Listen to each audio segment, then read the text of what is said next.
Hi, it's Chris at the Quilter's Nook. Today we're going to do a little technique that goes along with our corner beam tool, and it's called Sliver. And this is the unit that we'll be making, so you can sliver things left, you can sliver things right, and it takes 3 different fabrics. And this is one of our units here. We're going to use 3 different fabrics. And you're going to say, well, how does that go together? That's a lot of piecing. No, it's not. We're going to start off with a half square triangle. This is a half square triangle. What we want to do when we make our half square triangle, and you can go back to our Tucker trimmer video, and if you need a refresher on how we do our half square triangles. So I won't do that for you today, but we're going to make our half square triangle. And we are going to press away from this center. So whatever you're putting in your center, which for me is this, I'm going to press this half square triangle away from that. Because if I pressed it towards it, look at all this mess that would occur up here in the corner. We don't want that. We want it nice and flat and easy to manipulate, right? So we're going to press, in my case, to this blue. So I've got that pressed. It's not trimmed. We're not going to trim it yet. But we have to take this little piece off right here, right? So we're going to take our corner beam tool, just like we have done before, and we're going to use the dotted line along the one edge of our half square triangle, 4-inch finish unit at the bottom. No, it does not come clear to the tip. We don't want it to. If we do that, you're using the wrong size.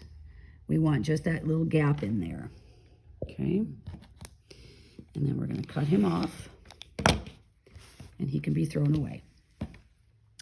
So now we have to put in our replacement triangle. And our instruction sheet told us that the size of strip that we need to use for that, same as we've done all along, it's a 5-inch strip. And we're gonna do the same thing. So this is basically another side triangle. So we've got our solid line, our 4-inch finished unit. We've got the notch up there at the top. And we're going to cut, okay? Pretty cool, right? So now all we have to do is this time we are matching tip to tip. You're going to sew your nice 1/4 of an inch, and I would sew from the back side. Because remember, these were cut a little bit bigger, so this was precision trimmed. So if you take your 1/4 inch from the back side, you'll have a lot better result. And then we press. And then we have this little guy right here. So we are going to turn him just like we did for our corner beam, so that our angles are going in the upper right-hand corner. Excuse me. And we are going to place this tip up here is going to go in our intersection of our unit.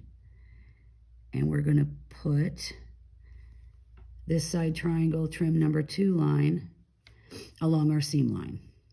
And if you'll see, we've got these little arrows that are going along our other seam. We have room to trim all the way around. We have a little bit more this time, which is fine. We're going to trim up, trim across, turn it around.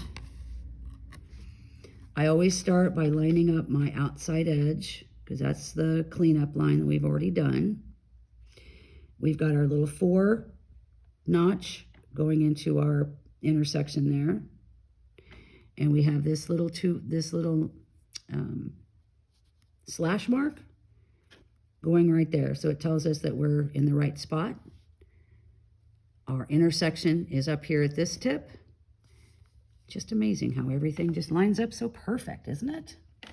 We love when that happens. Trim up, trim across, and you have a nice little unit. Now, this unit can be done left or right.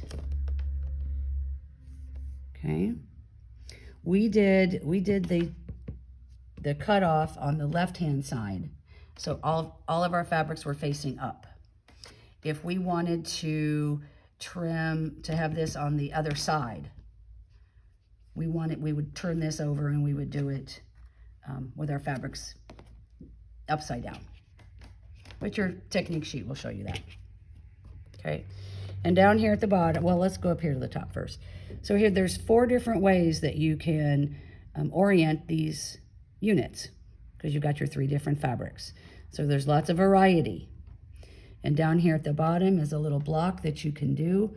Kind of a neat little effect. Something different. But it's a fun little unit to try. So that is our sliver unit. Hope you enjoyed that, and we'll do another tool next time.